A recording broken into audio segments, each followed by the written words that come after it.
Hi, lady. I'm about to wipe down your glass, and you come running up. What's up? You want to say hi?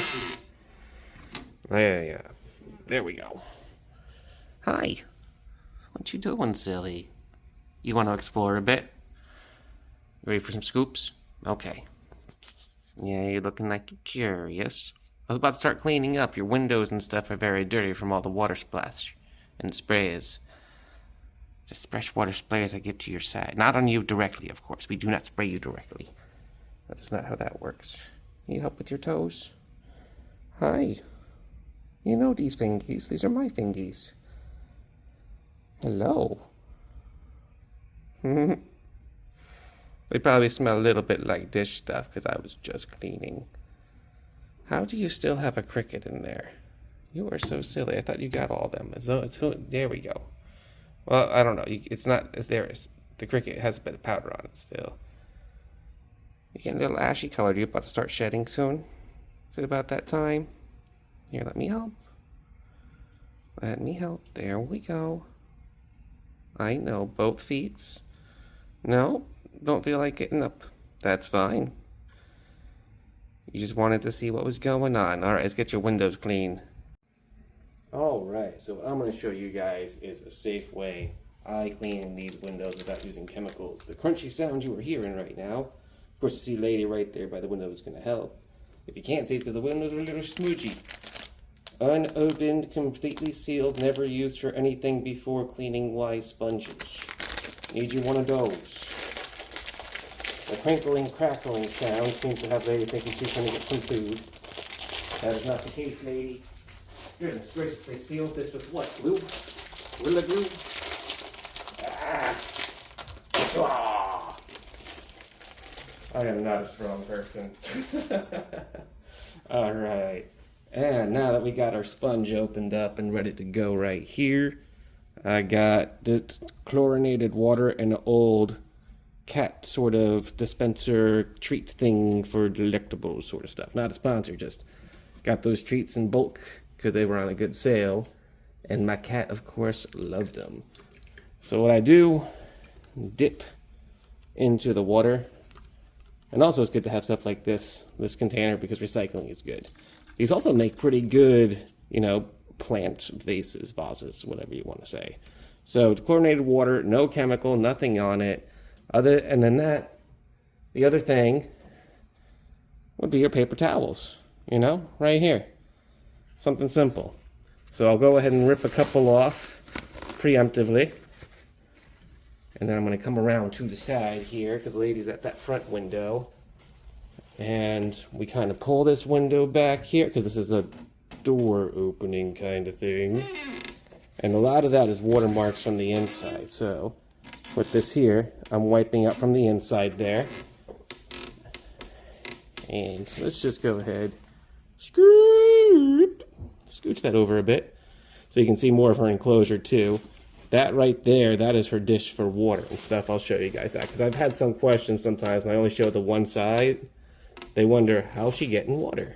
Well, she gets water from this side, the 40-gallon tank. I was about to pour more water in there, and I saw that side looking just a teeny bit dry for the isopods and springtails that like to be there. So we're wiping that down real nice and good. That squeaky noise, man, that's because this is such an old enclosure. It's an old enclosure. And I will go back and forth doing this till it's all clean, but I'm going to make you guys watch all that right now. So I want to go right back to here, say hello to the lady, and do a little skippity-doo-dah on the time. Okay, and as you can see, that window is looking much better on that side of the glass, despite that glare. Yeah, let's get more towards this way again, now that that's like that. Lady, I see you looking around. You happy you getting that stuff cleaned up? Actually, you could care less about the glass. But I'm going to get this other one real quick as well. This one will be gotten in the same way. I'm just opening this and showing you guys this side, because lady likes to kind of wander around, be curious and stuff.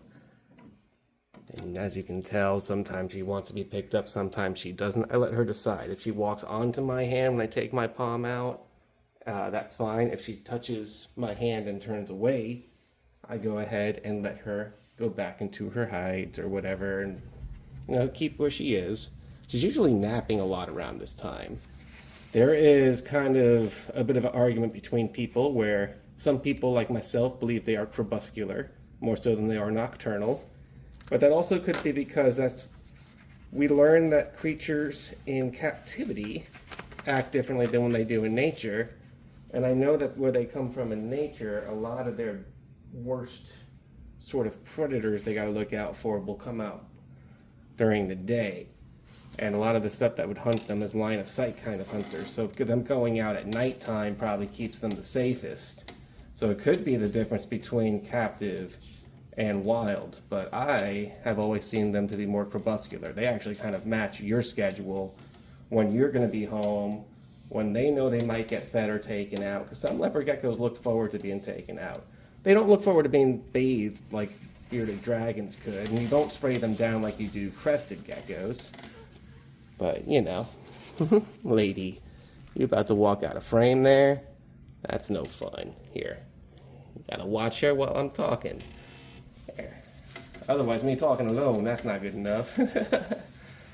I have people on the comments saying I have a nice voice, which is nice and all, but nice voice alone, you guys came to watch a little bit more. You like the animals as much as I do, really.